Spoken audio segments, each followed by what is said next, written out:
Biz тарыхка таянып карасак, 3 элдик толкун 2005, 10, 20 жылы ошол эң негизги шайлоонун негизинде болгон да.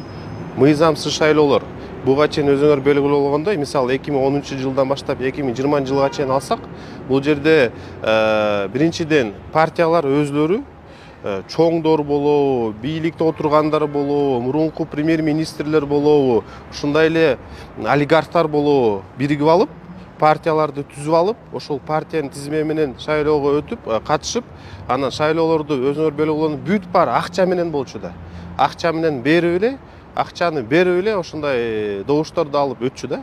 Анан кийин өзүңөр белгилүү болгондой 2020 жыл октябрь айында эки партия форма 2 менен бүт шайлоону сатып алып, мисалычы, талгануучу нерселер болчу да. Мисалы, Алай райондон барып Нарында добуш берчи, Нарындан барып тиги Сузакта добуш берчи да. Ошондой форма 2 менен да. Бул атайын сүйлөшүлгөн, сатып алган кишилер болчу. Ошонун негизинде бизде революция болуп кетти да. Элдер чыдабай, ачыкка чыгып, мына азыркы күндө, биринчи күндөн баштап, 2021 жылдан баштап президент Садыр Нуркожоевич, Камчыбек Кыдыршаевич айтып атат, бүт шайлоолор таза болот. Мына бүгүнкү күнгө чейин административдик ресурсту эч ким колдонгон эмес. Буга чейин административдик ресурсту колдоп, жада калса министрлер өзү чуркап, мисалы акимдер өзлөрү чуркачы ар кандай партияларга.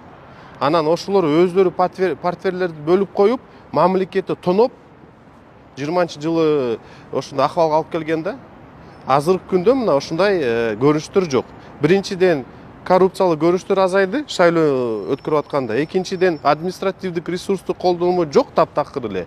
Андай жок да көрүнүштөрчү. Азыр мына болсо Камчыбек Кыдыршаевич өзү айтып атат, 2 айдан кийин бизде жергиликтүү кеңештерге шайлоо болот. Ошондо Камчыбек Кыдыршаевич кече абдан жакшы, менин оюмча, өзүнүн ой пикирин айтып кетти. Бул бүт партияларга, баарыбызга, шайлоочуларга, ошондой эле талапкерлерге менин оюмча бул деген абдан жакшы үлгү болот да. Мисалы, эми үчүн анткени партиялар, чоң партиялар, бийликтин аты менен чыгып аткан партиялар буга чейин да. Атайын мына бизди бийлик колдойт, биринчи кишилер колдойт деп ошондой алдап шайлоочуларды ошондой чыкчы да. Азыр анда эч ким айта албайт.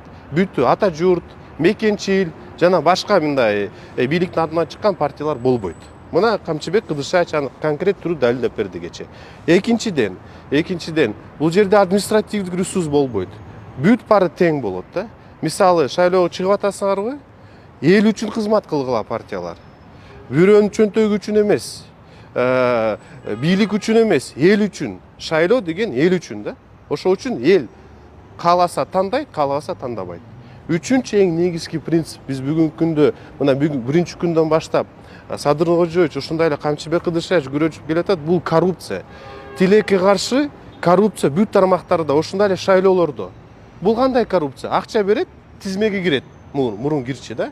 Акча берет, ошол жерде жергиликтүү жашоочулар сатып алат. Акча берет, тиги аянтча салып берет, тигин салып берет, ошол менен алдап кетет да. Бирок бир жасагандан кийин 5 жыл жок болот, ошол менен 5 жылдан кийин кайра келип, кайрадан мени шайлоого кыла, мага добуш бергиле деп чыгат да. Мына ошондой көрүнүштөрдүн бизге акырындыктан жокко чыгарып атат, биз алыс болушубуз керек да.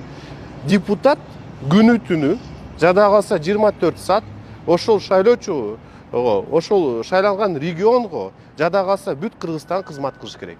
Акчага эмес, бирөөгө эмес да. Ошондо менин оюмча Кыргызстан акырындыктан өнүгүү жолуна биз азыр түшүп баратабыз. Көп жылыштар болуп атат. Депутаттар да ошондой өз ишти алып калса абдан жакшы болот деп эсептейм.